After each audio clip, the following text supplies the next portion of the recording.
And coming to band dynamics, as a band, how do you manage the egos? Because there are four people involved and running for close to about 7, 8 years. Yeah. I mean, how do you think you got into it? I mean, how do you think you overcome it? I think కాలేజ్‌లో మొదలవ్వడం అనేది it helped us a lot because కొంచెం అన్‌ఫిల్టర్డ్‌గా ఉండడం దానివల్ల help అయింది మాకు.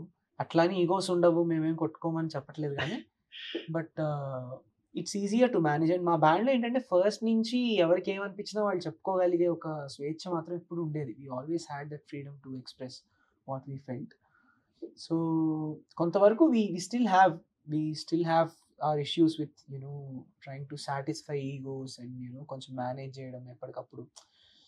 ఎవరితో ఎలా ఉండాలో తెలిసి ఉండాలి. లైక్ ఇప్పుడు ఒకరితోటి ఫీడ్‌బ్యాక్ ఇవ్వాలి అంటే వాడికి డైరెక్ట్‌గా చెప్తే వాడికి కోపం వస్తుంది అనుకోండి. You should find a way ఎట్లా చెప్పాలి వాడితోటి. How do you talk to him?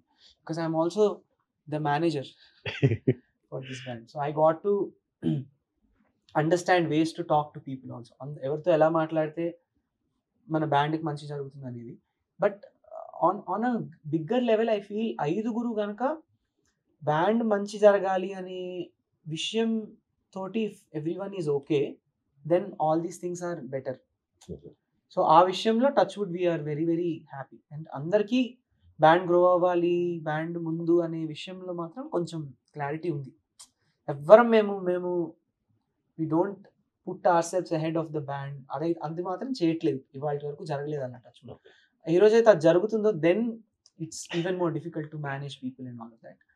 But for now we just have to find out ways. అంటే చిన్న ఎమోషన్స్ బేసికల్లీ కొంతమంది ఒకడికి కోపం ఎక్కువ ఉంటుంది, ఒకడు అస్సలు చెప్పడు, మొత్తం మనసులో పెట్టుకొని ఎప్పుడో ఒకరోజు suddenly he would burst out. కొంతమంది అప్పటికప్పుడే they would be like okay ఇది ఇలా బాగుంది నువ్వు చెప్పింది, I will try to improve అంటారు.